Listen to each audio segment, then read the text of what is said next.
UTS dan UAS biasa. Ya. Partisipasi ya saya kasih 10% aja ya. 10%. Kemudian presentasi 20%. Sisanya 35% UTS UAS. Jadi lumayan tuh kalau saudara aktif di kelas, kemudian paparannya bagus, lengkap, udah dapat di tangan berapa persen? 30%. Ya, udah dapat 30%. Dan terbukti dengan seminar itu mahasiswanya itu nilainya nggak ada yang dapat E, jarang yang dapat D, jarang yang dapat C, ya.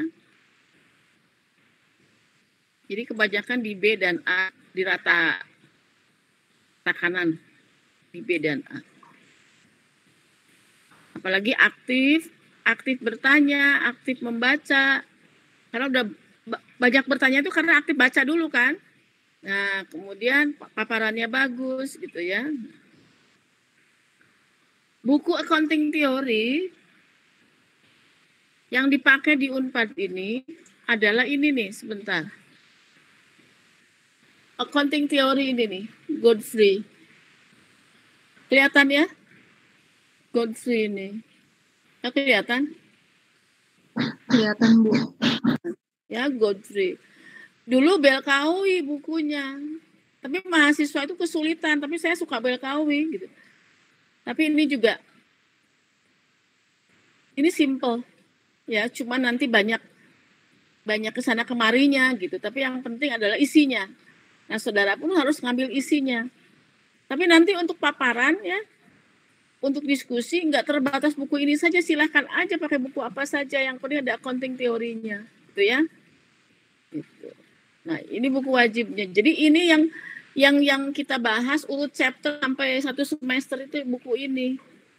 Jadi mulai dari chapter, sekarang kan chapter 1 bagian saya dulu ya sebagai pendahuluan. Jadi nanti minggu depan kelompok 1 itu chapter 2, 3, 4, 5, 6, 7, 8, 9, 10, 11, 12, 13. Ya. Jadi urut chapter. Silakan aja dibagi-bagi. Ya dibagi-bagi sendiri. Kalau di kelas kan saya suka diundi gitu ya, arisan ya, dikocok. Ambil. Topiknya ini, oh kelompok 1, oh chapter 1 gitu. Kalau sekarang kan susah ya. Kalau dulu diundi adil gitu, jadi kayak arisan, siapa yang dapat chapter apa, jadi si ketua kelompoknya ngambil undian nama-nama kelompoknya ngambil. Nah kalau ini sekarang silakan saja diatur, yang jelas setiap nanti pertemuan jangan sampai nggak ada mahasiswanya, nggak ada yang presentasi. Ya, sekarang itu buku banyak, e-book banyak, betul nggak? Tinggal googling banyak, saudara mau nanya apa aja banyak. Tentang apa. Jadi silahkan apa namanya, dibuat PowerPoint-nya sesuai dengan materi topik atau chapter ini ya, chapter yang diberikan. Misalnya nanti di chapter 4 itu conceptual framework. Saudara kan sudah paham conceptual framework itu apa gitu ya. Nah, tapi nanti di sini yang dibahas itu adalah konsepnya gitu ya. Jadi di dalam accounting teori itu nggak ngitung kayak intermediate, nggak ada. Ya. Tidak ada ngitung apa namanya, bagaimana jurnalnya, tidak. Ya. Tapi ini konsepnya, kan namanya juga teori, jadi filosofinya, filsafatnya. Ya, filsafatnya. Nah, jadi mulai minggu depan, saudara langsung si kelompok 1 itu mulai bahas chapter 2, gitu ya. Chapter 2. Chapter 2 itu adalah Accounting Theory Construction. Nah, silahkan baca, buat paparannya. Ya. Nah, minggu depannya lagi chapter 3. Gitu ya. Chapter 3 yaitu mengenai aplikasi teori of accounting regulation. Jadi bagaimana mengaplikasikan teori dalam regulasi akuntansi. Kan judulnya Applying Theory to Accounting Regulation. Itu chapter 3, itu kelompok 2. Nah, diatur saja ya. Kelompok 3 itu chapter 4, yaitu Conceptual Framework. Ya, Conceptual Framework. Itu berarti pertemuan kedua, ketiga, keempat ya. Chapter 4 pertemuan keempat. Chapter 5 measurement itu kelompok 5. Chapter 6 jadi measurement, nanti kita teori pengukuran. Kadang-kadang yang namanya akuntansi itu kan di situ adalah yang berkaitan dengan masalah pengukuran. Betul nggak? Bagaimana penyajian pos-pos laporan keuangan itu diukur pakai value yang mana. Kita bicara dulu accounting teori measurement-nya secara umum. Nah, itu chapter 5. Chapter 6 kita bahas masalah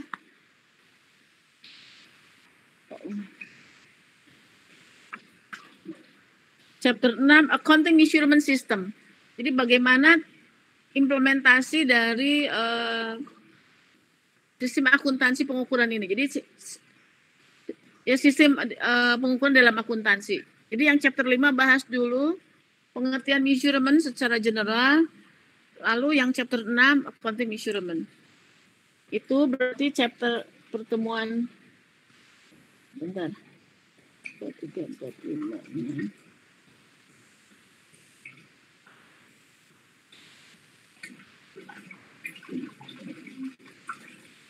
Nah, chapter 7 aset. Ya. Nah, jadi itu dulu sampai TS. Jadi dibuat dulu kelompoknya ya, nanti bagi-bagi siapa yang bahas chapter 2, chapter 3 ya. Chapter 2, chapter 3, chapter 4, chapter 5, chapter 6, chapter 7. Chapter 2 kelompok 1, kelompok 2, kelompok 3, kelompok 4, kelompok 5, kelompok 6.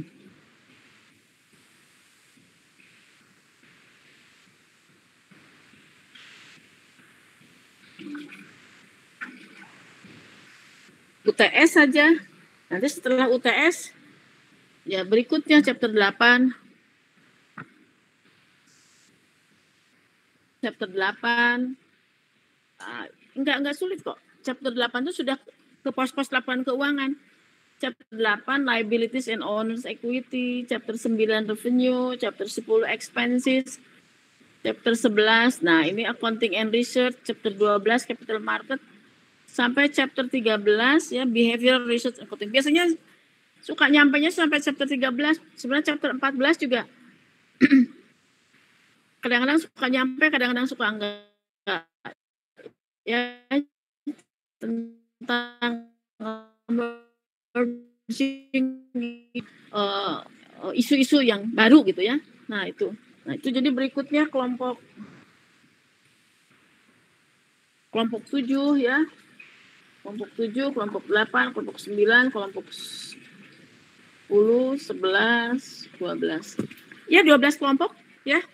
Mudah-mudahan ada. Mau berapa orang, lihat aja absennya. Lihat absennya berapa orang. Oke.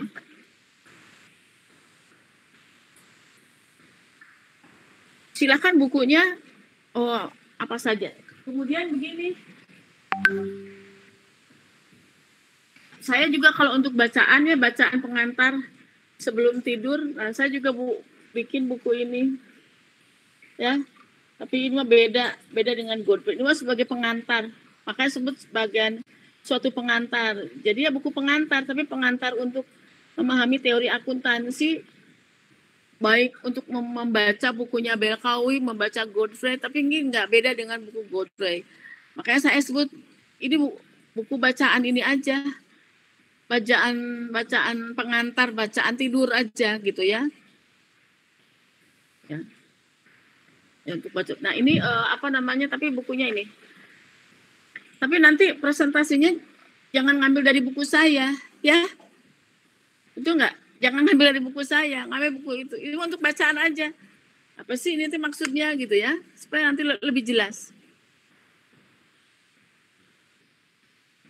Jadi kalau kuliahnya luring itu jangan dibawa bukunya ke kampus, ya enggak. Tetap buku acuannya di FE ini bukunya, ya. Ini nanti nggak enak ya. Kan sama bukunya bikinnya sebenarnya bukan untuk mahasiswa satu. Ya buku aja untuk umum gitu ya. Gitu.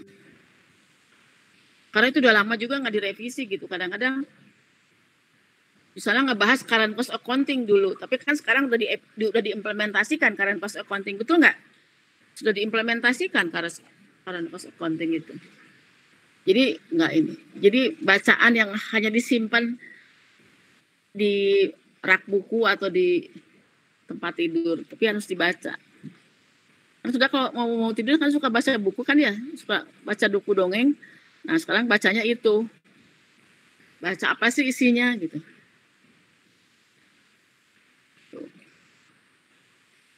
Bukan promosi ya, nggak ada kewajiban, enggak, ini mah barangkali. Barangkali kok ini susah sih menghadap. Kalau dulu kan bukunya Belkawi, mahasiswa itu repot memahami Belkawi. Nah sekarang diganti ke Godfrey itu yang lebih implemented, yang lebih nyambung dengan intermediate gitu ya. Karena di dalam Godfrey itu dibahas masalah aset yang sebenarnya konsepnya itu sudah diajarkan di akuntansi keuangan kan, baik masalah recognition-nya, measurement-nya. Nah di sini itu dikonsepkan gitu, betul nggak? Gitu. Liabilities itu apa sih? Nah di sini dibahas teorinya. Namanya teori itu kan saudara, pengertian teori dalam artian yang sederhana itu kan teori lawan apa? Teori itu adalah lawan dari praktek kan ya? Teori itu. Teori itu juga bisa dikatakan science-nya, dasolennya gitu ya. Dasolennya seperti apa harusnya, teori itu kan gitu. Lalu prakteknya itu adalah science-nya gitu. Jadi teori itu harusnya seperti dalam akuntansi seperti itu. Dasolennya gitu. Harusnya gini, praktek seperti itu. Atau bisa juga artian teori lawan dari praktek kan gitu. Tapi nanti kita bahas ya pengertian teori dalam akuntansi itu apa. Jadi isi mata kuliah teori akuntansi itu apa? Itu kan yang terpenting. Kok saudara belajar akuntansi manajemen, kok nggak ada khusus mata pelajaran teori akuntansi manajemen? Saudara sudah belajar akuntansi manajemen belum? Sudah? Ada nggak pelajaran? Ada nggak khusus pelajaran teori akuntansi manajemen? Nggak ada. Teori akuntansi sosial, teori akuntansi pemerintahan. Enggak kan?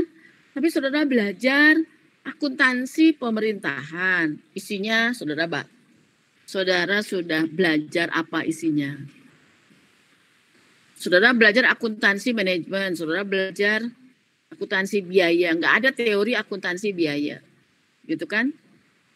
Waktu di akuntansi pemerintahan, saudara belajar kan bagaimana cara menyusun LKD ya, betul ya?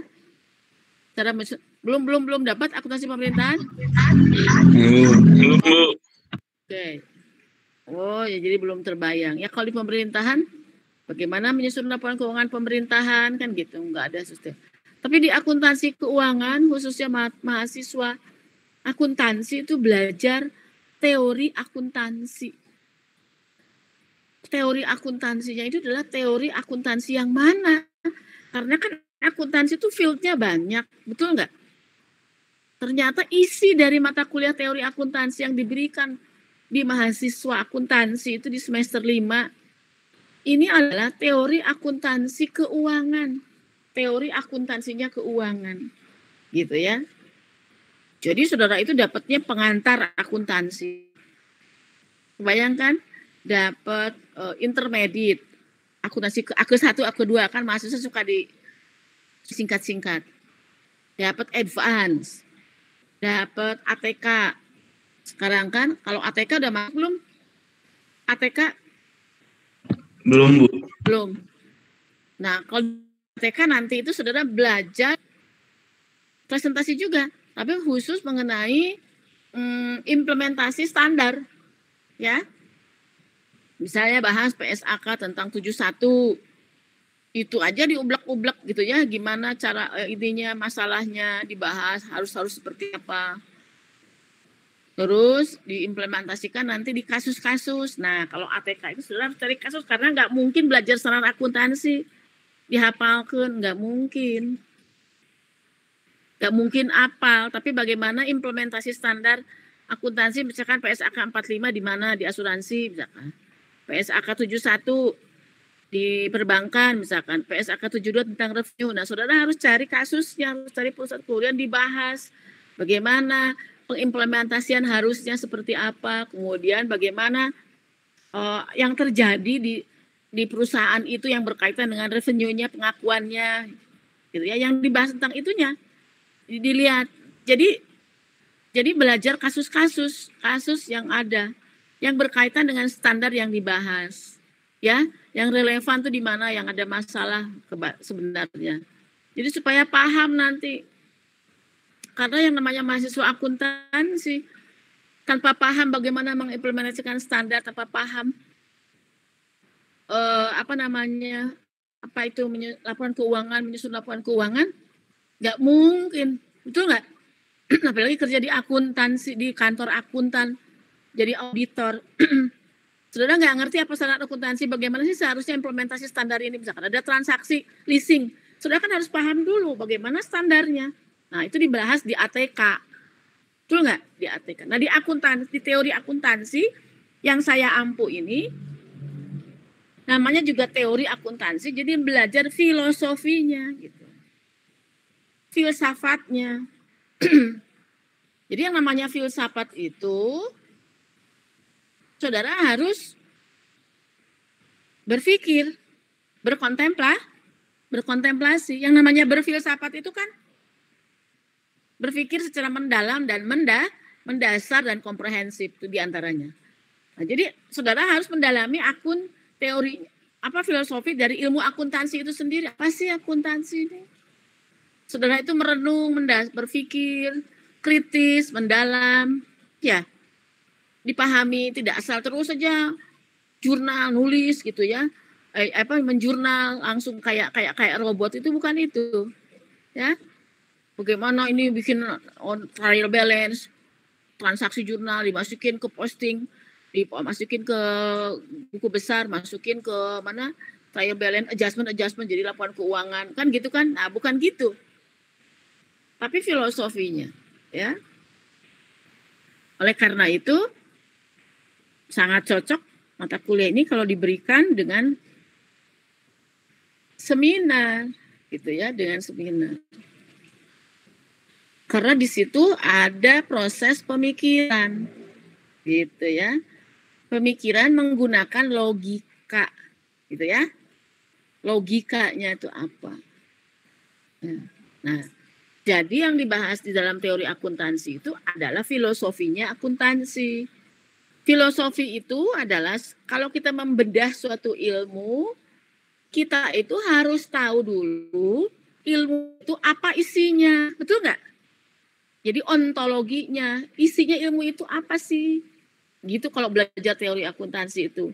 Jadi saudara harus paham apa sih yang dikaji dalam suatu ilmu itu, khususnya dalam ilmu akuntansi. Berarti kan merenung. Kan saudara udah belajar nih akuntansi dari semester 1 sampai sekarang. Apa sih gitu ya? Apa sih akuntansi manajemen? Apa sih akuntansi sosial? Apa sih akuntansi biaya? Gitu ya. Jadi ontologinya saudara paham apa yang dikaji dari ilmu itu. Kemudian yang kedua, kalau belajar teori akuntansi itu atau belajar filsafat itu adalah saudara harus paham dari mana ilmu itu diperoleh, munculnya itu dari mana, gitu kan? Saudara kan dulu banyak belajar ilmu dari SMA, betul nggak? Kan saudara belajar dari mana sih? Ujuk-ujuk ada ilmu biologi, ujuk-ujuk ada ilmu fisika, itu kan ya? Ujuk-ujuk ada belajar atau ada ilmu apalagi ilmu biologi, ada ilmu apalagi ilmu aja, ilmu matematika, misalkan itu ilmu kan. Nah sekarang juga ada ilmu manajemen, bagaimana ilmu itu munculnya dari mana, ya, datangnya, epistemologinya kan. Nah itu dari mana muncul tuh ilmu? Kalau di dalam agama kan tiba-tiba ada ilmu fikih, kenapa dinamain ilmu fikih? Gitu. Kalau dalam Muslim ya, itu enggak. Kenapa dia ada ilmu ini? Nah gitu. Jadi dari mana datangnya? Gitu. Asbabun nuzulnya itu dari mana? Gitu. Dari mana muncul ilmu itu? Ya semua ilmu kan saudara harus hayati. Kenapa sih ujung-ujung datang dari ada ilmu gitu kan ya? Nah gitu. Itu epistemologi. Nah yang ketiga adalah saudara harus paham kalau belajar teori akuntansi, kegunaan ilmu itu. Kalau kita belajar filsafat itu kan jadi harus 3 yang sudah paham itu. Ontologinya, jadi apa yang dikaji oleh ilmu itu, epistemologinya, bagaimana ilmu itu diperoleh, itu kan. Yang ketiga adalah aksiologinya, jadi gunanya ilmu itu apa, untuk apa ilmu itu. Misalkan ditemukan ilmu apa ya, ilmu tentang nuklir misalkan, untuk apa, betul kan, kegunaannya. Saudara punya ilmu apa misalkan, saudara punya ilmu santet misalkan, untuk apa digunakannya misalkan, ya ilmu kedokteran digunakan untuk apa gitu kan ya. Nah, ilmu tentang, pokoknya semua ilmu itu kan harus ada manfaatnya, ada gunanya. Nah demikian pula saudara nanti membedah ilmu akuntansi, khususnya akuntansi keuangan, untuk apa sih gitu ya. Meskipun dulu di awal, di intermediate, di pengantar sudah udah tahu, oh akuntansi itu kan gunanya itu adalah untuk membantu di dalam proses pengambilan keputusan, betul nggak? Nah ini di sini dibedah keputusan yang mana, keputusan itu apa, bagaimana proses mengambil keputusan, ya, tipe-tipe pengambil keputusan, tipe-tipe orangnya, betul kan? Baik orang itu sebagai pengirim informasi, baik orang itu sebagai penerima informasi. Kan akuntansi itu sebagai pengirim informasi, pengirim sinyal, betul nggak? Sinyal diberikan, kan akuntansi itu menghasilkan informasi, sinyal. Oh ini perusahaan dalam bahaya. Nah sinyal-sinyal itu kan datangnya lewat informasi dari data yang diolah. Nah untuk apa? Gitu. Apakah hanya untuk itu? Gitu. Nah, jadi itu dibahas. Jadi itu dibahas ya. Jadi tentang, makanya makanya nanti di awal itu ada konstruksi teori akuntansi. Jadi artinya bagaimana membentuk atau epistemologi sehingga menjadi teori menjadi teori. Konstruksi teori itu gimana sih? Konstruksi teori dalam suatu ilmu, ya khususnya ini nanti yang akan dipakai di dalam akuntansi keuangan. Gitu. Apakah benar akuntansi keuangan itu butuh teori? Nah, gitu kan? Apakah definisi teori yang selama ini berlaku umum untuk semua ilmu, lalu kok tiba-tiba definisi teorinya dalam akuntansi itu kok beda gitu ya, beda. Nah, apakah itu gitu? Jadi itu. Kenapa? Jadi definisi teori kenapa begitu gitu ya? Nah, itu konstruksi teorinya. Lalu di dalam akuntansi itu bagaimana teori akuntansi diterapkan dalam regulasi akuntansi, di dalam akuntansi keuangan khususnya kan banyak regulasi, betul nggak? Di ilmu-ilmu yang lain nggak ada regulasi, betul nggak? Ilmu itu adalah bebas gitu ya, betul nggak? Misalkan di teori kimia ada regulasinya nggak? Di teori ilmu kimia, di teori Newton. Nah, kenapa dia dalam akuntansi itu misalnya ada regulasi? Nah ini juga. Lalu bagaimana implementasi teori itu dalam membentuk regulasi akuntansi. Ya, regulasinya itu dalam hal ini adalah standarnya, betul nggak? Nah, kenapa dalam katanya teori, tapi kok harus ada standar, gitu kan? Jadi mengapa gitu kan? Harus begini, harus begitu. Nah, mengapa seperti itu? Kenapa ada standar? Kalau begitu dalam akuntansi itu kita bisa memandangnya ada berapa sifat teorinya. Oh, normatif gitu ya. Kenapa konseptual framework dikatakan teorinya akuntansi gitu kan? Padahal kan yang artian dalam teori yang umum mah yang namanya teori itu tidak boleh bersifat normatif. Tetapi di akuntansi mah teorinya itu sifatnya banyak gitu. Bisa positif, bisa normatif. Jadi kan saudara belajar kan di dalam ilmu secara umum tuh yang namanya sifat-sifat teori itu ada hukum positif gitu kan ya. Nah di dalam akuntansi itu juga ada teori positif tapi bukan hukumnya ya. Regulasinya yang sifatnya positif, ada yang sifatnya normatif. Nah pembentukan teorinya itu bisa datangnya dari dari positif. Kalau datangnya dari dunia nyata dinamakan teori positif gitu kan. Nah, jadi saudara harus belajar dulu apa pula itu pendekatan teori yang menggunakan pendekatan induktif deduktif sehingga kalau pendekatan induktif itu dikatakan teorinya positif, kalau pendekatannya deduktif itu dikatakannya teori normatif. Nah, jadi harus belajar dulu secara umum apa itu induktif apa deduktif gitu. Jadi harus paham dulu pembentukan teori sehingga nanti mengerucut pembahasannya langsung ke pengertiannya teori di dalam akuntansi. Begitu. Kalau ini mahasiswa yang ikut kuliah saya, ada yang pernah ikut dengan saya nggak mata kuliah sebelumnya? Belum. Di MET belum. Pengantar, Bu. Oh, pengantar. Yang mana yang ikut pengantar? Sauki? Enggak ya? Oh, Saya juga, Bu. oh iya.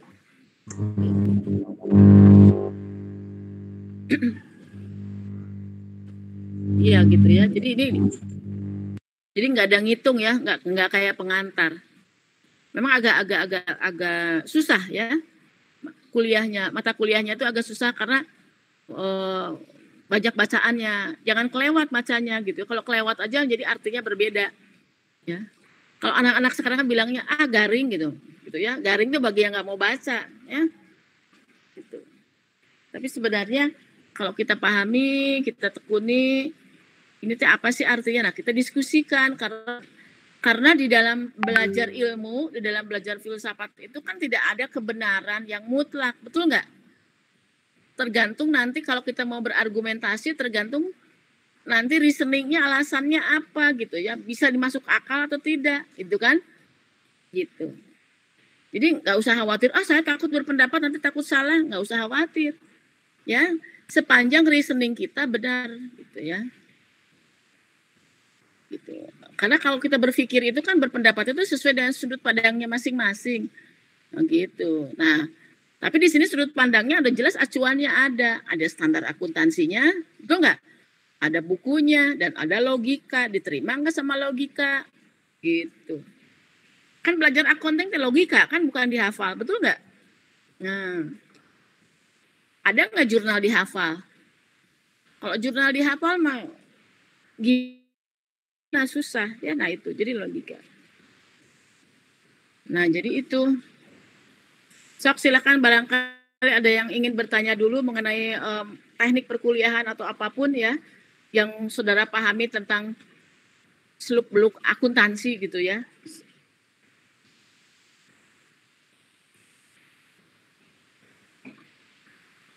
Silahkan, jangan ragu-ragu. Ya, saya hanya ingin ini aja, hanya ingin mendengarkan ya pendapat aja dari saudara atau wawasan selama ini. Kan saya harus paham dulu. Kan ini dulu akhirnya kan dari Bu Ersa, Bu Bini, Bu Popi, Bu Adisti ya, di akhirnya. Nah, itu cukup cukup banyak bekalnya gitu ya, cukup bagus itu.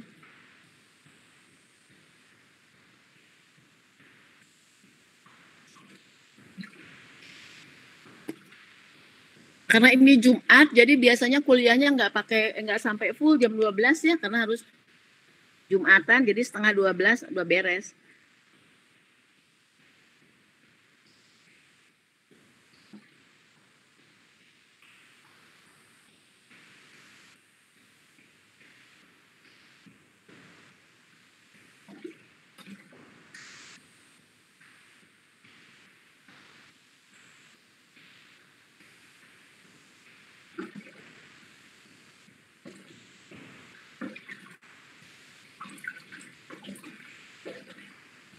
Sok ada yang ingin ditanyakan, apa aja lah. Sok.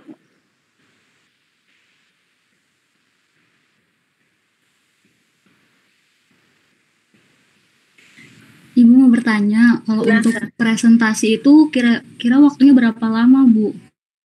Oh, presentasi diatur aja paling 20 menit itu sudah selesai. 10 sampai 15 ya. 10 sampai 15 menit. Kemudian nanti tanya jawab atau saya biasanya habis presentasi saya menjelaskan ya. Kemudian tanya jawab itu paling 20-30 menit tergantung kalau banyak yang bertanya gitu ya. Nanti akan lebih dari 30 menit. Tapi saya wajib menjelaskan gitu ya, tidak presentasi tanya jawab gitu dan kalau misalkan menjelaskan pun kan materinya sudah dijelaskan oleh saudara, tapi ya saya ulas lagi gitu. Sehingga bisa lancar diskusinya. Ya itu 15 atau 20 menit ya.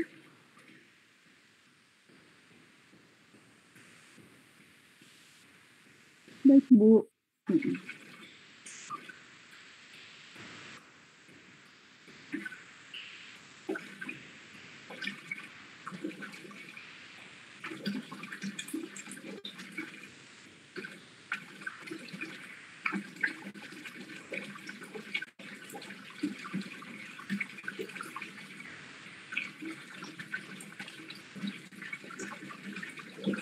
Ada lagi?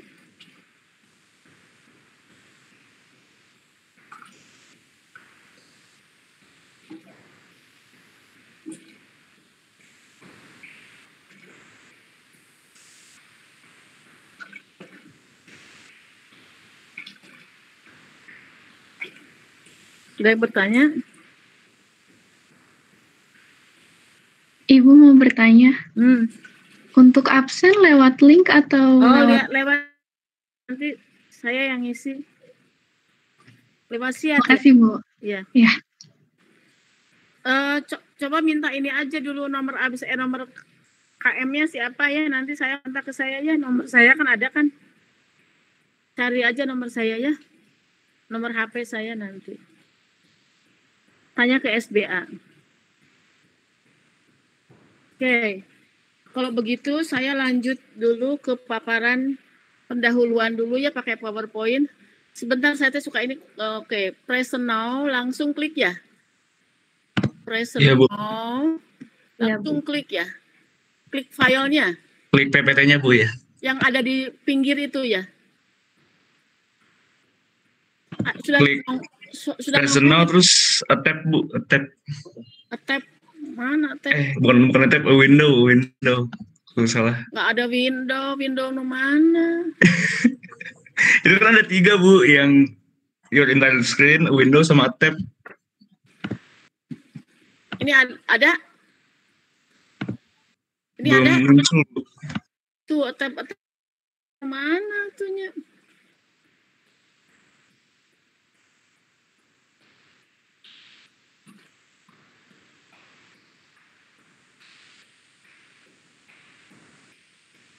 Bentar. Saya tuh selalu begini. Asik. Ada enggak? Ada Bu, udah. Ada? Ada, Bu. Nah, sebentar. Ini beda ini dulu. Oke. Jadi saya berikan dulu sedikit, tadi kan sudah pendahuluan tentang makna, teori, atau filosofi itu apa gitu ya. Jadi kalau saudara belajar akuntansi itu ingat, saudara harus belajar dari ketiga-tiganya ya. Apa yang dikaji, dari mana, untuk apa gitu kan. Nah sekarang chapter 1-nya ini, saya akan jelaskan dulu tentang pendahuluan ya. Langsung saja ke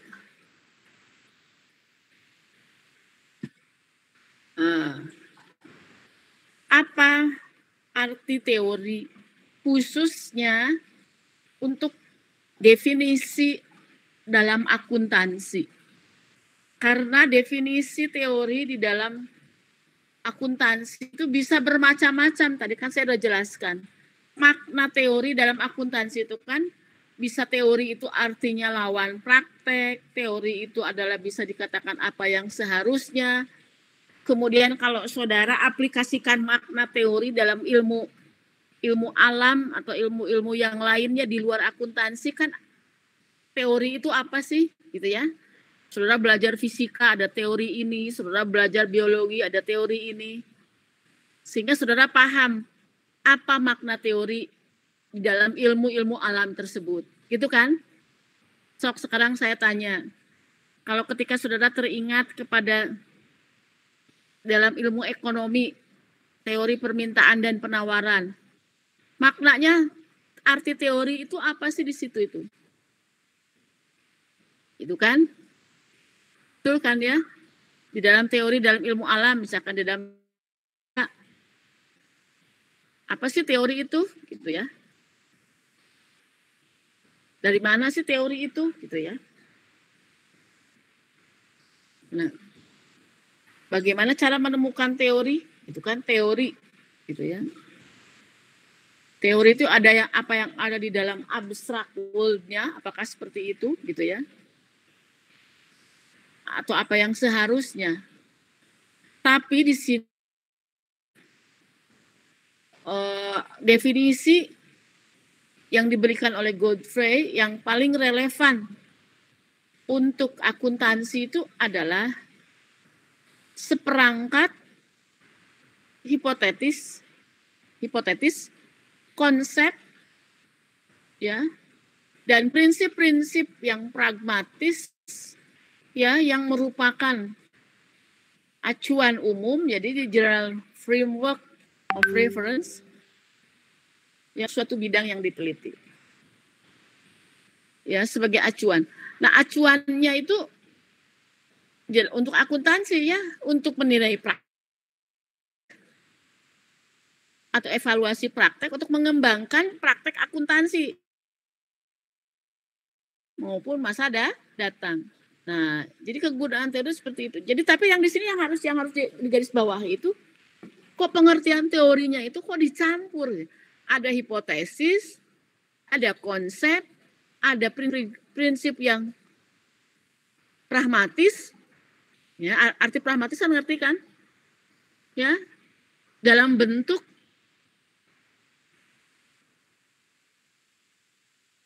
conceptual framework yang umum ya untuk sedang ini for a field inquiry untuk bidang yang diteliti aja ya.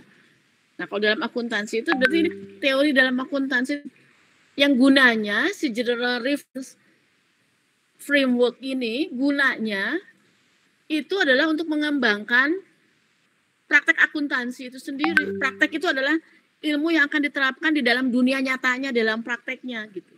Ngerti nggak? Ya. Untuk mengembangkan itu baik praktek saat ini maupun yang akan datang. Kalau saudara lihat perkembangan akuntansi keuangan itu kan berkembang terus. Betul nggak? Betul ya? Referensinya itu apa? Aturannya ya. Konsepnya itu kan ya aturannya itu berubah-ubah kan. Misalnya bagaimana sekarang ini kalau menyusun laporan keuangan itu harus menggunakan misalkan fair value untuk aset harus begini, itu kan berkembang. Kalau dulu kan tidak mengenal harus revaluasi, tidak mengenal harus di impairment. Dulu waktu menggunakan historical cost, kita tidak diwajibkan untuk mengakui keuntungan yang belum terrealisasi. Tapi ketika sekarang kita mengimplementasikan standar yang baru dengan ya, kita diharuskan melakukan impairment. Kita harus melaporkan bagaimana keuntungan-keuntungan yang belum terrealisasi ketika kita menggunakan prinsip baru, gitu ya. Kan gitu. Nah, kalau dalam historical cost Pak, yang terrealisasi saja. Ya. Nah, jadi prinsip-prinsip pragmatis ini. Jadi koheren seperangkat hipotetis yang koheren itu apa, saling kait mengkait ya. Konsep dan prinsip. Nah, di sini ada 3 kata kunci yang artinya itu meaning-nya itu berbeda-beda. Hipotesis itu kan beda dengan konsep. Konsep itu beda dengan prinsip. Betul nggak? Hipotesis itu beda dengan prinsip juga. Nah, jadi ini yang bahan diskusi kita itu nantinya itu. Jadi satu sisi yang berpandangan mengacu kepada pandangan teori secara umum, di mana teori itu terdiri dari hipotesis-hipotesis. Ya, misalkan yang diuji kebenarannya yang berlaku umum, apakah itu nanti akan berkembang gitu diskusinya itu, sehingga nanti kita akan menemukan kalau begitu apa sih definisi teori itu. Ini banyak menimbulkan kontroversial sebenarnya ya, dari artian hipotesis saja. Konseptual itu apa sih gitu? Konsep itu kan beda dengan teori. Konsep itu justru nantinya akan membentuk teori gitu ya. Konsep membentuk variabel menjadi teori, menjadi hipotesis, diuji jadi teori. Gitu kan? Prinsip itu apa? Prinsip itu kan hal-hal yang harus dipedomani. Prinsipnya, pokoknya prinsipnya gini gitu, kata anak-anak sekarang kan. Prinsipnya itu berarti sesuatu yang harus dipedomani. Ya, nanti bisa mencari kata arti prinsip itu apa sih? Nanti saudara implementasikan di dalam praktek akuntansi itu yang seperti apa, gitu ya. Prinsip kan cost principle. Berarti harus dipedomani dengan menggunakan konsep prinsip dengan segala turunannya ke bawahnya dalam aspek teknisnya, dalam pelaporannya.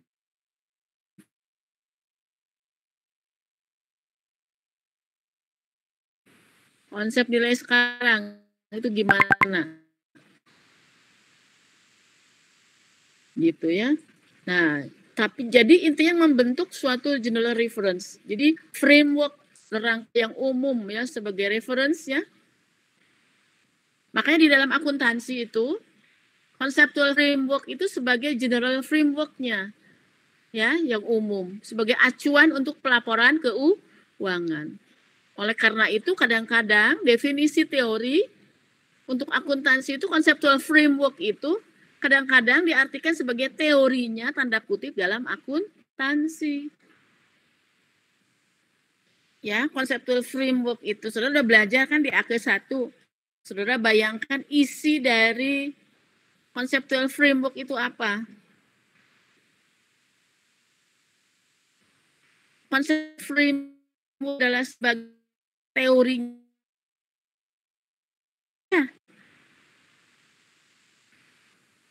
ya, tergantung sudut pandangnya. Kita memandang teori yang normatif atau teori positif.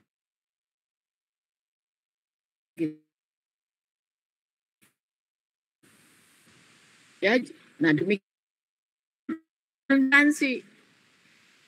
Saudara ketika belajar akuntansi itu kan definisinya macam-macam akuntansi itu. Akuntansi adalah is the art gitu kan, ada definisi kalau saudara baca di buku-buku klasik gitu ya.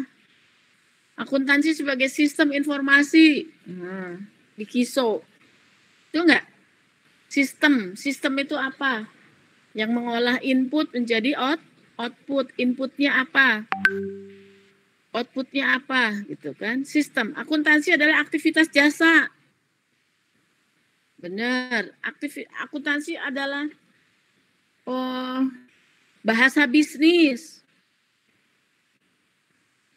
Ya, bahasa business language, karena ada simbol-simbolnya, ada aturannya kan, bahasa itu untuk dikomunikasikan. Nah, informasi dalam akuntansi kan untuk dikomunikasikan, untuk dipublish, ya, untuk dikomunikasikan. Ya, kepada siapa? Ya, kepada pihak-pihak yang berkepentingan. Nah, saudara belajar kan di pengantar, di intermediate, di AQ1, apa sih akuntansi itu, binatang akuntansi itu isinya. Gitu. Ya. Nah, jadi ini teori yang diberikan oleh Hendriksen, ya, definisi teori. Nanti saudara bisa membaca lagi buku-buku yang lain yang mendefinisikan teori gitu. Nanti saudara baca sebagai buku pengantar tidur buku saya, apa sih? Ya, daripada baca BLKW liar, baca buku saya. Oh, ini macam-macam pengertian teori itu. Nah, jadi enakan untuk diskusinya. Jadi banyak ini. Kalau ini kan Godfrey itu langsung to the point ini. Hendriksen definisinya teori ini. Gitu.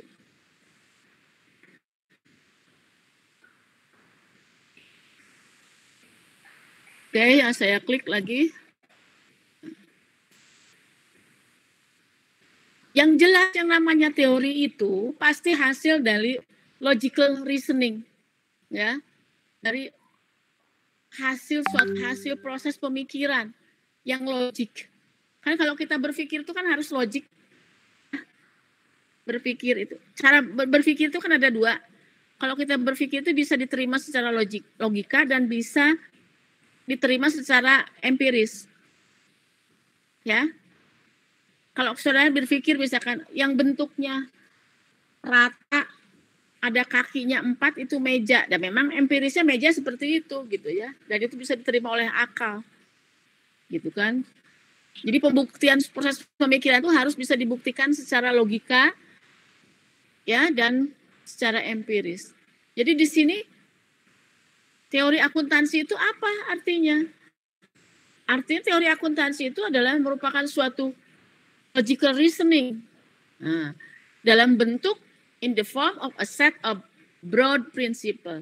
Jadi si a broad principle, si prinsip-prinsip yang koheren, yang luas itu hasil dari suatu proses pemikiran. Pemikiran yang mana? Pemikiran yang ilmiah. Yang ilmiah itu yang seperti apa?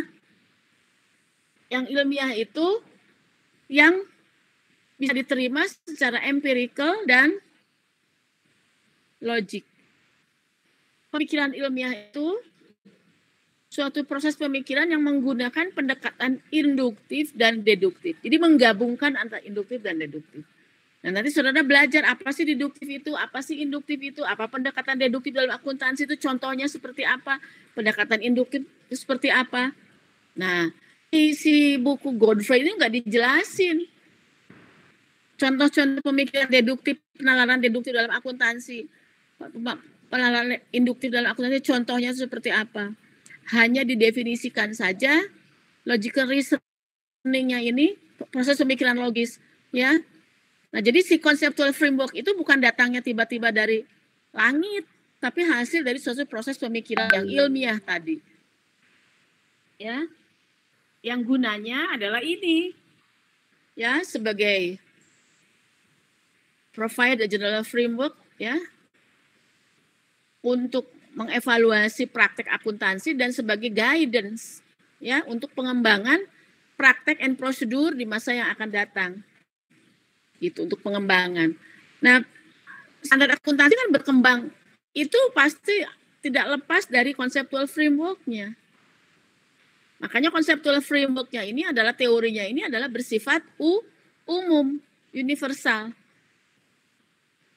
Makanya ketika saudara belajar standar akuntansi yang based on IFRS dan based on PSAK yang mana apapun gitu ya, yang sekarang ini yang IFRS itu kan dijelaskan di situ conceptual framework-nya sama, baik yang standar yang FASB maupun yang IASB itu berlaku mengacu pada conceptual framework yang sama. Karena dianggap sebagai teorinya akuntansi yang berlaku umum, universal. Jadi yang namanya standar berkembang itu mengacunya pada conceptual framework ini, ya. Gitu. Guide ya untuk sebagai pedoman dalam pengembangan praktek dan prosedur. Nah, itu fungsinya teori di dalam akuntansi.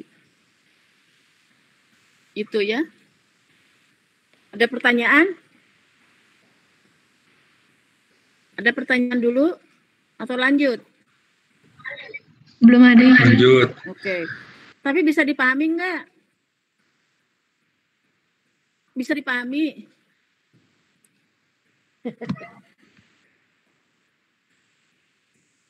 Bisa dipahami, kalau nggak dipahami ditanyakan, jadi enak daripada nanti tersesat di ujian. Saya capek-capek ngomong, saudara nanti ujian atau UTS-nya nggak bisa tuh bagaimana kan ini. Jadi kalau ada yang nggak ngerti tanyakan langsung ya. Siap, Bu.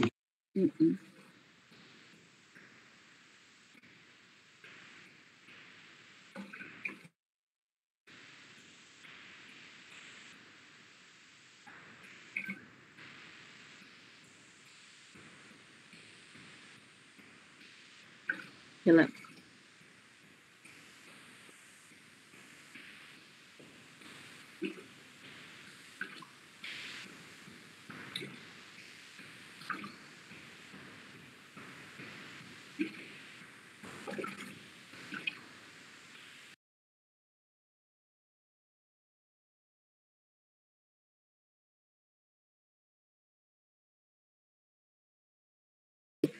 Ya, jadi itu ya.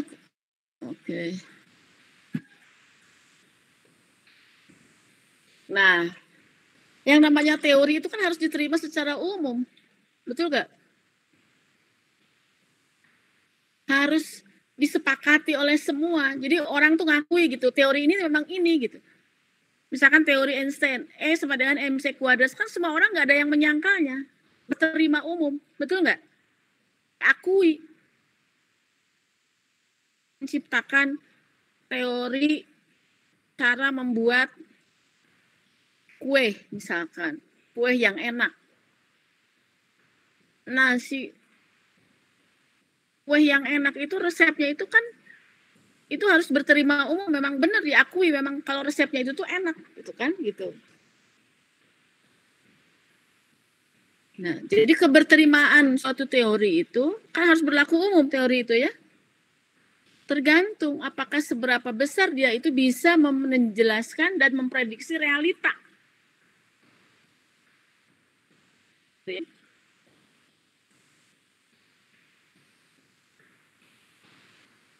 Dan teori itu dikonstruksi, teori yang baik itu harus dikonstruksi ya dengan menggunakan pendekatan baik diterima secara theoretically dan secara empirical. Tadi kan saya udah jelaskan. Dikonstruksinya itu dengan pendekatan teoritis dan empirical. Teoritis itu logical ya, logika, empirical, theoretically dan empirical. Dan implikasinya itu bisa diterima.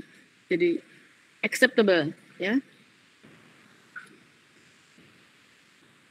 Nah, jadi teori dalam akuntansi itu jadi fungsinya itu kadang-kadang bisa menjelaskan dan memprediksi realita. Misalnya begini, di dalam teori akuntansi keuangan misalnya saudara membuat teori kebangkrutan. Teori kebangkrutan itu ketika kondisinya misalnya ROE-nya segini, CAR-nya segini, gitu kan. eh, apalagi CKPN-nya segini, kan banyak tuh. Nah, ketika misalnya angka-angka itu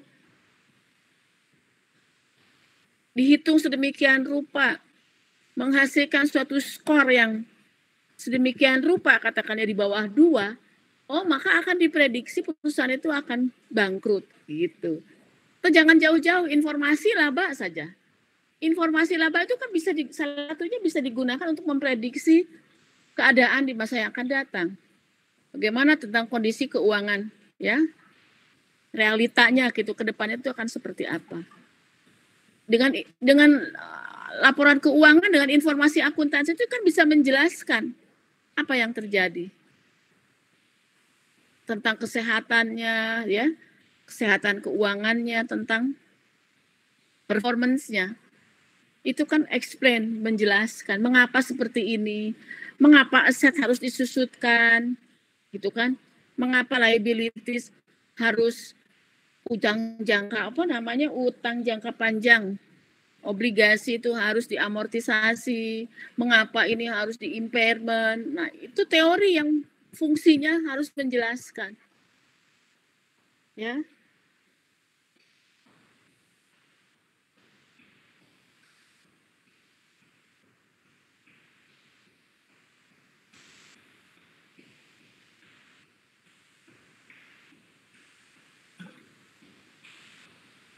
Bentar.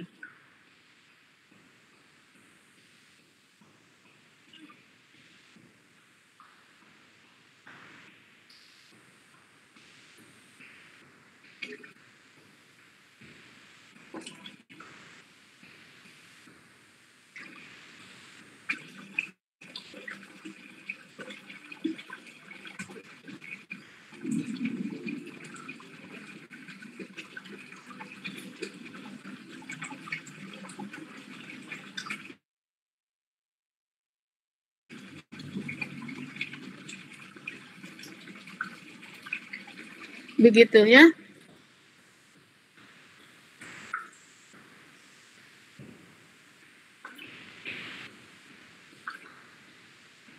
Nah, kalau kita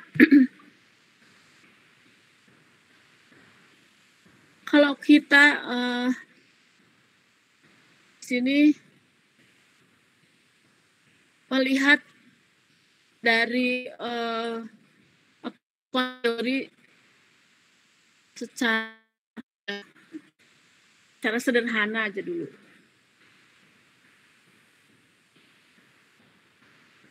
Jadi dikatakan di sini accounting theory itu adalah sebagai suatu konsep yang modern, ya.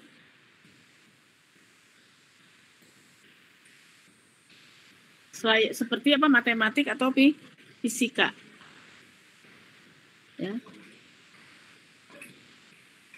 Tapi kalau saya memandangnya yang namanya akuntansi dulu ya. Dalam akuntansi itu kan di situ juga ada teori aritmatikanya, betul nggak? Ya.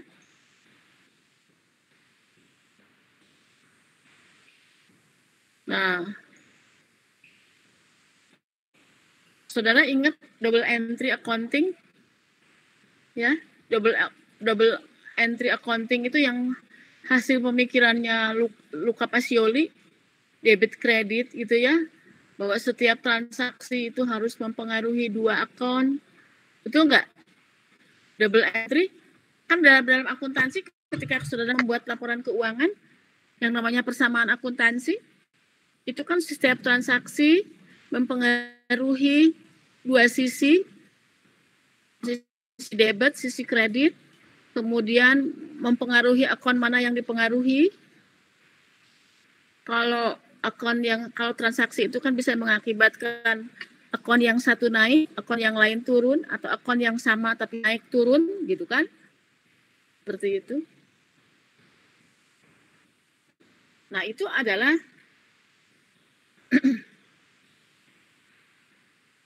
tidak hanya sekedar itu, gitu ya, fokusnya itu. Tapi itu juga secara sederhana ya bisa dikatakan sebagai konsep apa ya? Konsep dasarnya yang melandasi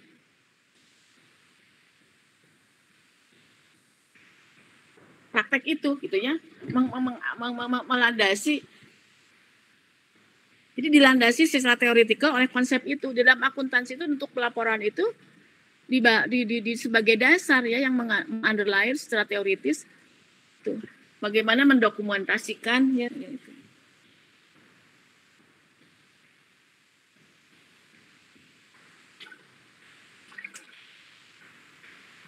Bentar.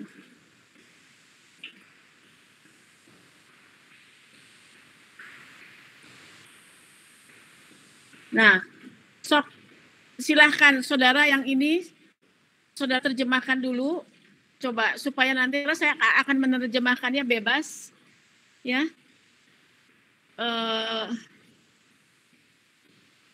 Akan terjemahan bebas, tapi maknanya nanti akan saya jelaskan.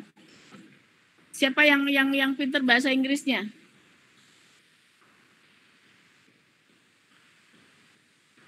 Chambers ya.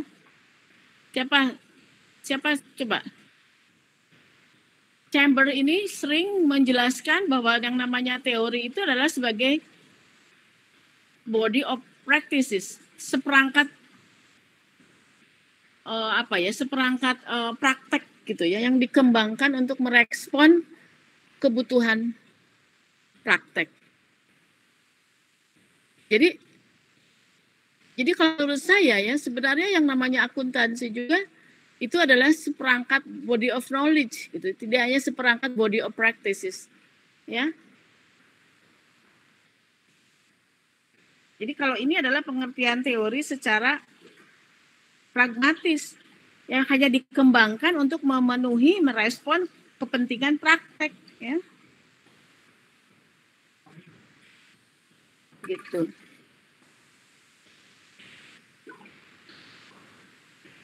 Ya. Sebentar.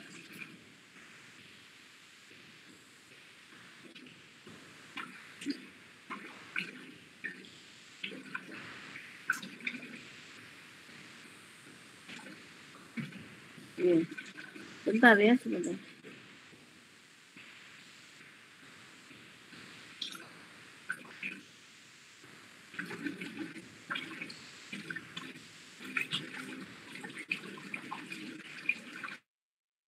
Ya, melalui suatu proses pemikiran yang sistematik ya dan hasil pemikiran yang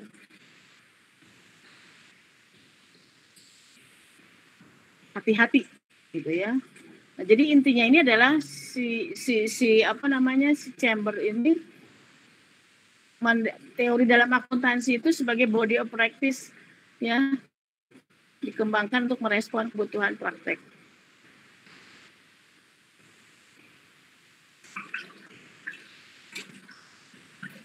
Nah, siapa sih gitu ya yang di sini dijelaskan yang mengembangkan teori itu siapa gitu ya, yang menciptakan teori di dalam akuntansi itu siapa gitu ya. Nah, di sini sifatnya itu ada badan penyesuaian standar ya yang membuat suatu regulasi di dalam akuntansi ya. Itu biasanya dengan menggunakan pendekatan yang ad hoc approach gitu ya. Nah, jadi di sini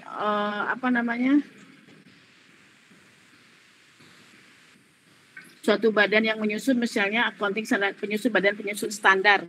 Ya ini menyusun suatu conceptual framework ya. Tentu yang tidak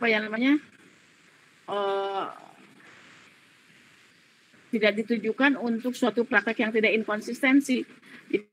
Jadi yang namanya teori dalam akuntansi ini diciptakan oleh suatu badan penyusun standar ya. Badan penyusun standar yang disusun secara itu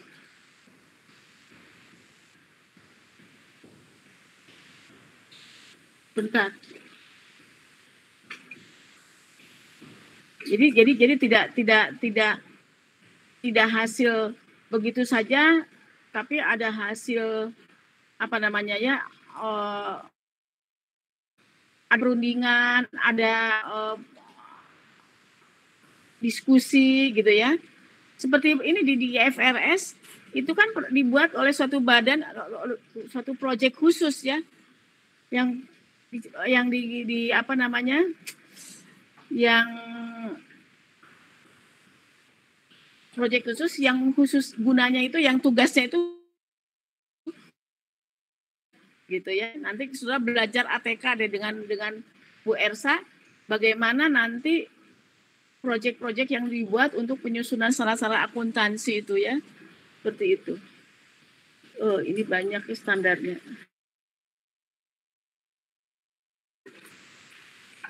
Oh, ini banyak. Nah, ini mengenai sejarahnya akuntansi sebentar.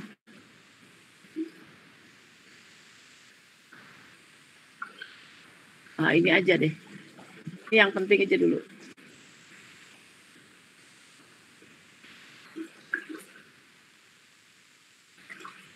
Dulu. Nah, ini di tahap-tahapannya ya. Ilmu akuntansi itu kan berkembang terus. Ya. Perkembangan teori akuntansi juga berkembang. Perkembangan praktek, perkembangan teori itu harusnya seiring. Jangan praktek lebih maju daripada teori. Jangan teori lebih mundur daripada praktek. Nah, kalau kita lihat mengenai perkembangan ilmu akuntansi, ya, dari sejarah muncul akuntansi, itu tentu ilmu itu kan berkembang, ya, tidak seperti secanggih yang sekarang.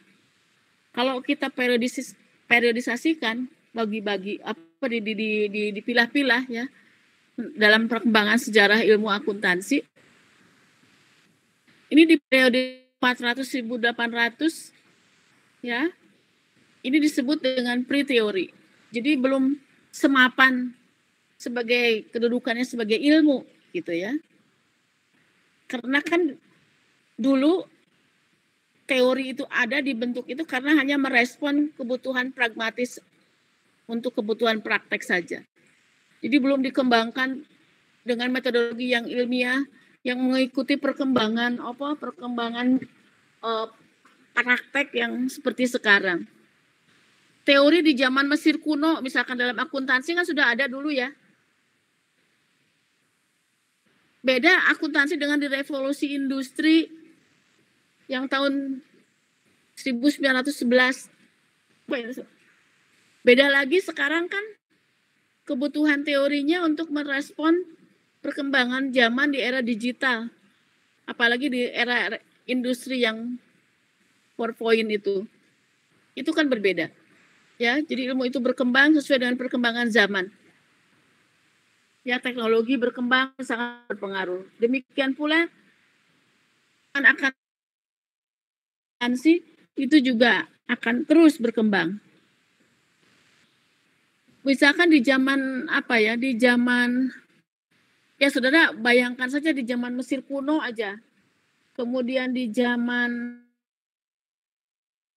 apa lagi ya, zaman Mesir kuno sampai zaman sekarang kan kalau belajar sejarah ya, bagaimana ketika misalkan terjadi perang salib itu kan sampai ada zaman khilafiyah gitu ya. Zaman perkembangan modern, zaman modern sampai zaman sekarang ya, itu mempengaruhi terhadap perkembangan ilmu ya. Bagaimana kebudayaan Islam ya, itu juga berpengaruh. Bayangkan kalau tidak ada angka-angka Arab, misalkan semuanya pakai Romawi di dalam melaporkan transaksi, tidak ada ya, itu akan rumit gitu ya. Nah, jadi yang namanya ilmu akuntansi itu kan akulturasi dari kebudayaan apa sebenarnya ya, dipengaruhi oleh peradaban zaman ya. Kalau dalam Al-Qur'an itu sendiri kan akuntansi itu sudah ada dalam Al-Baqarah 287. Kalau misalkan betul ya, kita harus mencatat, disaksikan oleh seorang saksi yang adil. Nah, barangkali catat merupakan akuntansi. Ya zaman kuno kan sudah ada upeti-upeti rakyat, pajak. Nah, itu kan harus dicatat.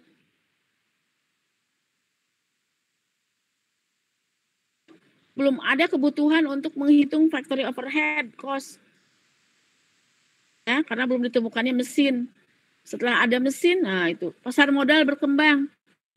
Ketika pasar modal berkembang, butuh terhadap standar akuntansi, bagaimana standar untuk melindungi investor misalkan. Itu kan. Dulu belum ada saham, belum ada apa, kan tidak ada standar yang mengatur tentang pasar modal. Yang mengatur tentang pasar. Riset-risetnya pun kan terbatas, tidak ada seperti itu. Sekarang ada eranya akuntansi sosial, akuntansi lingkungan, muncul teori-teori atau riset-riset yang berkaitan dengan akuntansi sosial dan akuntansi lingkungan. Nah, itu. Jadi berkembang.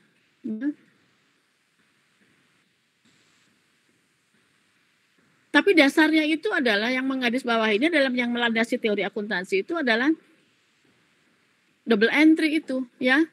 Dalam akuntansi keuangan itu kan yang mendasari itu. Dari situ kan terus berkembang menjadi suatu proses pelaporan, sehingga kan yang namanya laporan keuangan itu kan sebenarnya hasil dari matematik, aritmatika, persamaan akuntansi, aset sama dengan utang tambah modal. Kemudian berdasarkan logika aritmatika, aset di sisi kanan tambah aset berkurang di sisi kiri, liability demikian sebaliknya, sehingga itu muncul pelaporan keuangan gitu ya. Nah, kan dari situ. Nah, tapi kan yang namanya akuntansi itu bukan hanya sekedar ilmu mekanik yang hanya menyusun laporan keuangan debit kredit seperti itu gitu. Bukan itu. Itu lebih luas teori akuntansi dalam hal ini. Bukan hanya sekedar double entry gitu. Tapi bagaimana ilmu akuntansi ini berkembang seperti ilmu-ilmu lainnya yang menggunakan pendekatan yang ilmiah gitu ya. Pendekatan yang ilmiah yang berkembang terus risetnya gitu. Sebagai suatu ilmu yang seperti ilmu-ilmu ekonomi, seperti ilmu-ilmu lainnya gitu. Tapi nanti kita akan ya bagaimana kontroversial di dalam pengertian teori di dalam akuntansi. Ya. Kalau kita melihat mendefinisikan teori itu bisa bermacam-macam. Mendefinisikan akuntansi pun bisa bermacam-macam. Ya. Bisa bermacam-macam definisi. Jadi artinya di sini tergantung sudut pandangnya, ya. Tergantung juga konteks apa gitu. Nah, di tahap pre-teori ini ya nggak ada teori yang established yang dibutuhkan gitu. Hanya ya itu tadi bagaimana hanya untuk kepentingan praktek semata. Nah di periode ini tahun 1955 ini baru disebut dengan tahapan yang scientific ya. Jadi belum ilmiah pre-teori itu ya. Dulu kan belum ada teorinya, yang nulis juga kan nulisnya juga belum di kertas, masih di kertas-kertas yang papirus, simpen penyimpanannya juga belum ada alat uang zaman dulu kan hanya barter misalkan, ya butuh garam dengan ikan ditukar, jadi gimana untuk underline transaksinya bahwa ini sekian rupiah, nggak seperti itu. Kalau sekarang kan udah nilai uang, ya seperti itu. Nah, gitu. Nah, jadi di tahapan ini disebut dengan teori yang dalam tahapan pragmatis, ya. Yang tadi itu prasayen, belum memenuhi sebagai kaidah ini periode scientific general. Jadi yang disebut dengan tahap pragmatik ini teorinya itu hanya berdasarkan pada pengamatan empiris. Ya, belum diuji, belum dites secara ilmiah, dites pakai sampel, pakai populasi, pakai alat uji statistik seperti itu belum, ya. Jadi apa hanya ya hasil dari observasi dalam praktek itulah yang Ya, jadi based on empirical observation of practice. Jadi apa-apa yang berdasarkan pada amatan-amatan empiris. Empiris itu dunia nyata ya. Gitu. Jadi kemudian di sini hanya disediakan sebagai apa ya, eksplanasi saja, sebagai penjelasan saja. Menyediakan sebagai untuk menjelaskan praktek accounting. Jadi teori ini sifatnya hanya menjadi sebagai prediksi gitu ya. Tapi hanya eksplanasi saja, singkat ya. Hanya sebagai eksplanasi sederhana gitu. Gitu. Nah, itu teori pragmatik itu teorinya sifatnya itu hanya sampai pada tahapan ini. Ya. Nah, di tahun 56 tahun 97 ini dikembangkan, difikirkan untuk mengestabiliskan ilmu akuntansi dengan membangun suatu teori ya. Bagaimana membentuk suatu teori untuk menghasilkan praktek akuntansi yang terbaik gitu ya. Jadi teori di dalam akuntansi yang dihasilkan dari proses pemikiran yang ilmiah tadi, yang fungsinya itu untuk menjelaskan ya, untuk menjawab kebutuhan praktek. Nah, sekarang di dalam periode saintifik ini dijelaskan untuk dibangun ya. Untuk dibangun kemudian digunakan di dalam praktek, bagaimana sehingga praktek yang baik itu mengikuti suatu teori yang baik. Praktek yang baik harus ada teori yang baik. Sehingga dibuatlah suatu teori, suatu konsep ya. Sehingga sifat teorinya itu adalah menjadikan sesuatu teori itu sebagai sesuatu yang ideal, yang seharusnya. Tadi kan saya katakan ya, bahwa teori di dalam akuntansi itu sifatnya adalah what should be, apa yang harus gitu ya. Nah, teori-teori yang memfokuskan pada what should be itu disebut dengan teori normatif. Gitu. Kan terbukti kan di dalam akuntansi teorinya yang dibangun itu adalah hanya sekedar untuk what should be, apa yang seharusnya gitu ya. Harus dipatuhi. Conceptual framework itu kan teori dalam akuntansi harus dipatuhi. Sifatnya what should be.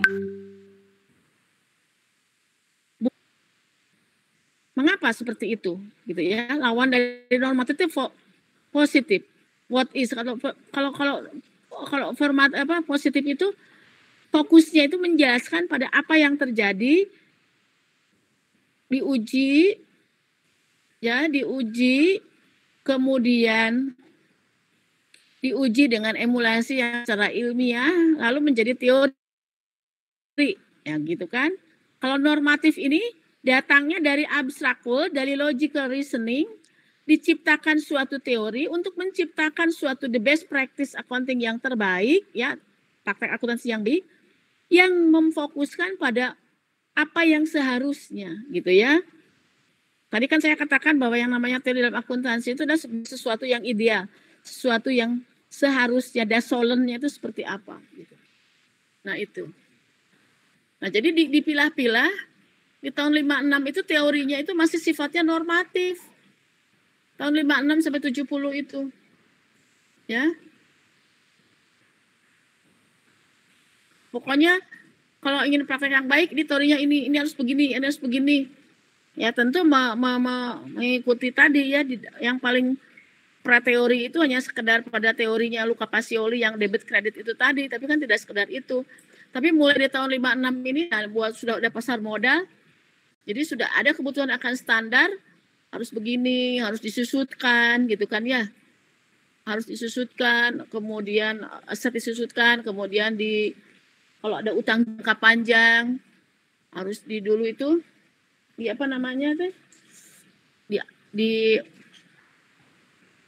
utang jangka panjang itu yang namanya diamortisasi gitu ya. Nah, itu dulu Ya, tahun 56 itu kan sudah ada seperti itu, praktek-praktek seperti itu. Aset tetap, ya. Kemudian apalagi kebutuhan akan standar itu menghitung ya teori-teori yang dibutuhkan ya untuk pelaporan keuangan, ya. Nah, apa ya saudara kan yang praktek yang sekarang yang saudara kerjakan untuk menyusun laporan keuangan kan itu ada teorinya. Kan sifatnya adalah what should be, apa yang seharusnya. Ya harus begini, harus begitu. Aset harus disajikan dari yang liquid dulu, meskipun sekarang ada pilihan kan, itu kan perkembangan, berkembang ya teorinya. Dulu mah tetap saja kalau aset itu harus dari yang liquid dulu, ya. Kalau sekarang kan tergantung kebutuhan, bisa dari liquid dulu, liability, equity, ya. Kemudian laba harus seperti ini, harus dialokasikan. Ya, pengakuan expense-nya bisa dialokasikan, apa-apa bisa dialokasikan, harus aturan matching. Nah, itu kan aturan matching, menghitung harga pokok harus begini, mengalokasikan, bagaimana caranya. Itu kan teorinya gitu. Bagaimana menghitung penyusutan, kalau garis lurus harus begini, double declining begini. Nah, itu kan teori yang diciptakan untuk menjawab kebutuhan praktek untuk menghasilkan praktek yang terbaik, gitu ya. Gitu. Ya. Itu tahun 56. Jadi teori dalam akuntansi itu sifatnya normatif tapi sudah ilmiah gitu, ya. Karena itu apa namanya? Dihasilkan dari suatu proses pemikiran. Ya.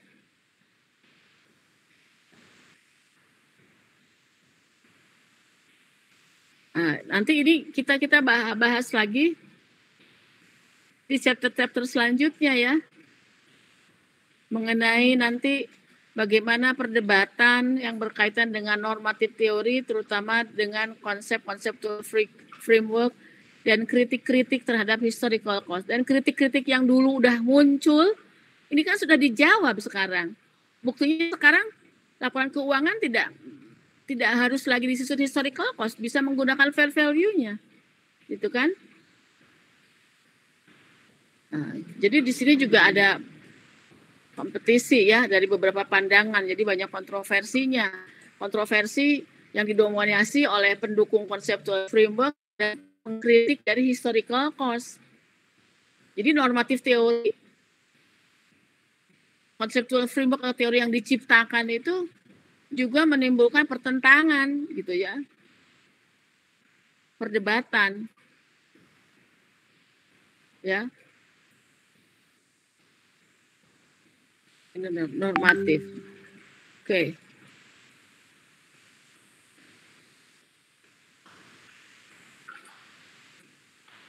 Nah, kritiknya terhadap teori normatif itu apa? Tidak didasarkan pada pengujian hipotesis. Kritiknya itu di kritiknya juga seperti tidak ilmiah gitu ya. Karena kan yang ilmiah itu harus melibatkan empiris. Kan tadi yang ilmiah itu kan yang bisa diuji secara empiris dan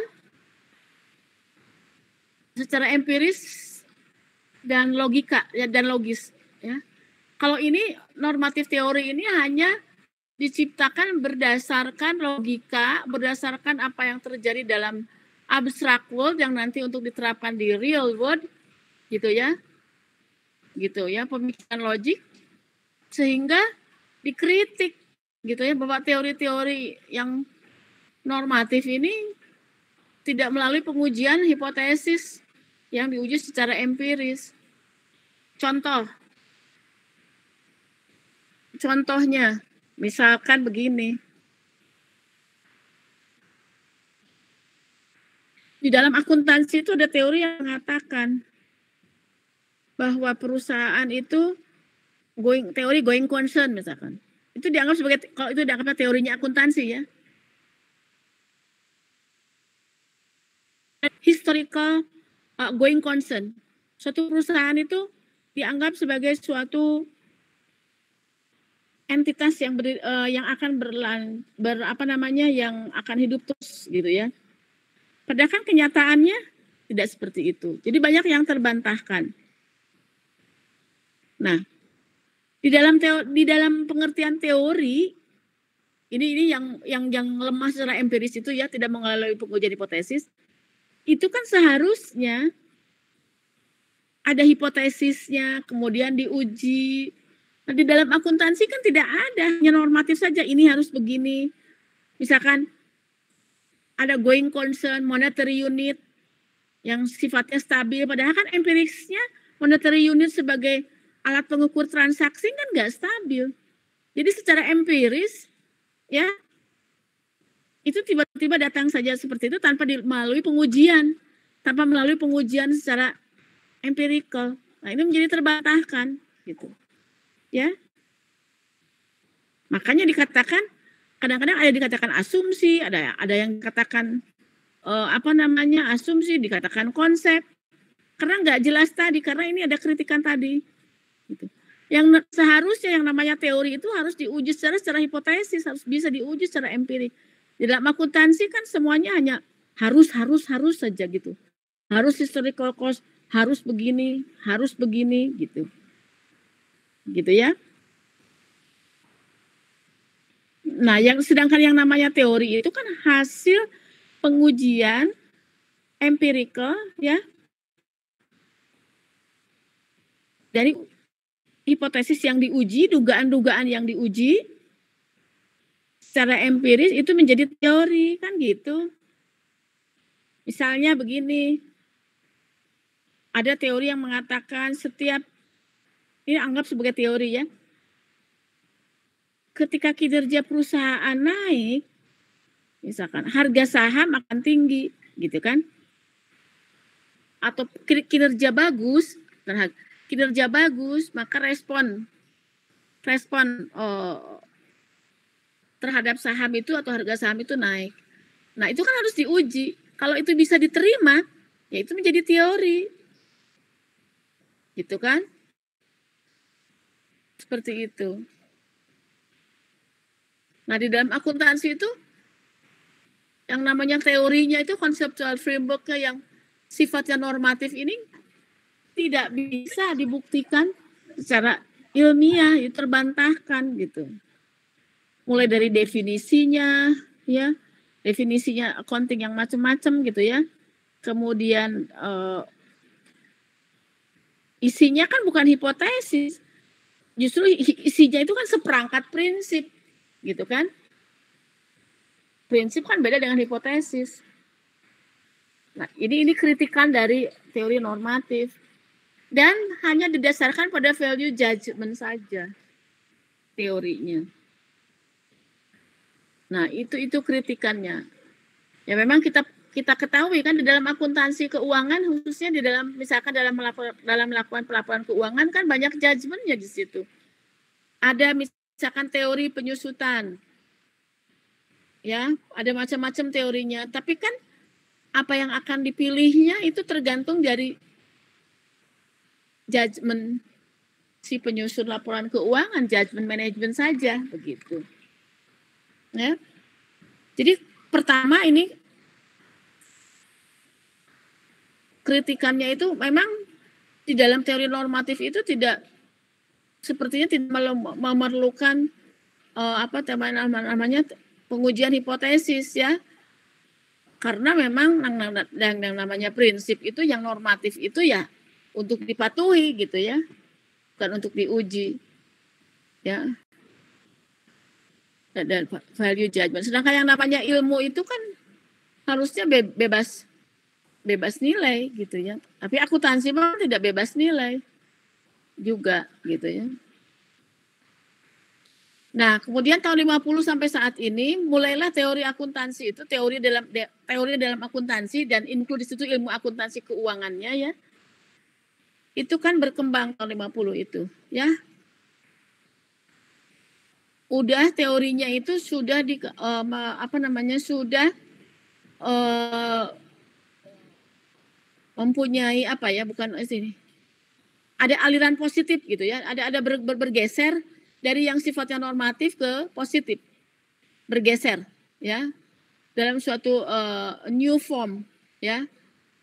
Dari empiris. Jadi ini mulai dikembangkan suatu teori yang berdasarkan pada pengamatan empiris. Ya.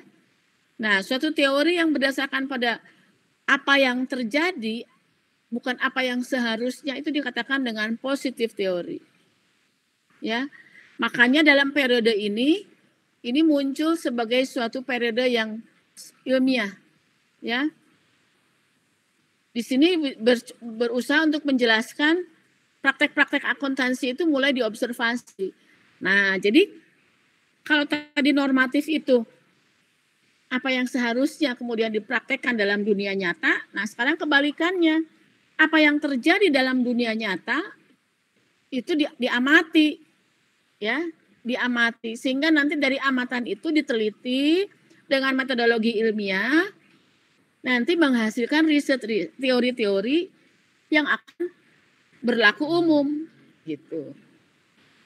Nah, makanya disebut positif karena pendekatan dari induktif, dari yang khusus dulu menjadi umum. Itu positif. Induktif. Kalau deduktif itu dari yang umum ke khusus. Gitu ya. Dari yang umumnya yang seperti apa dilakukan di dalam prakteknya. Jadi teorinya deduktif itu teorinya umum, kemudian ke khusus dalam praktek. Jadi umum prinsip gitu kan, normatif itu standar, prosedur dan teknik. Nah, itu urut-urutan deduktif dalam akuntansi. Kalau induktif itu dari amatan empirical dalam praktek, diuji ilmiah jadi umum, jadi general. Ya, teorinya itu. Nah, ini sampai sekarang. Jadi sekarang masih terbuka. Ilmu akuntansi itu masih terbuka untuk diteliti dan justru penelitian itu harus terus dilakukan untuk memperkaya ilmu akuntansi. Kurang, nanti ilmunya juga nggak berkembang. Gitu. Dan riset-riset dalam akuntansi itu akan memberikan kontribusi terhadap ilmu akuntansi dan teorinya disebut dengan teori positif. Jadi teori yang berasal dari observasi di dalam praktek dunia nyata itu disebut dengan positive accounting. Contohnya positive accounting dalam akuntansi adalah teori apa coba? Teori anggaran. Yaitu teori positif, agensi teori, efficient market hypothesis teori, earning management teori, itu teori akuntansi yang positif. Setengah dua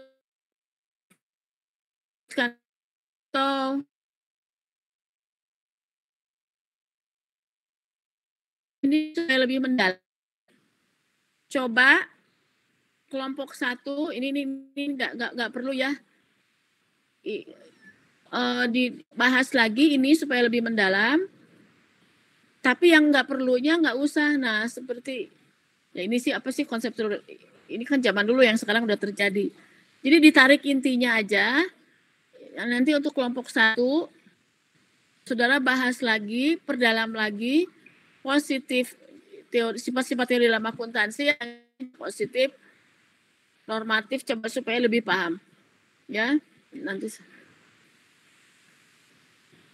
pendahuluan teori mulai dari definisi ya sampai sifat-sifat teori dalam akuntansi. Ya, jangan dulu mengkonstruksi nanti itu. Nanti nggak jelas ya. Barangkali belum paham. Tapi kalau sudah dibahas nanti ke chapter selanjutnya itu akan jelas. Ya. Baik, demikian saja ya. Ini sudah jam 12, barangkali mau Jumatan. Baik, Bu. Bu. Ya, baik. Demikian ya, assalamualaikum warahmatullahi wabarakatuh. Jadi minggu depan chapter 1 aja ya, dibahas dulu ya. Chapter 1. Jadi wayahna. Baik, saya izin live ya. Baik Ibu, terima kasih. Terima kasih Bu. Ibu.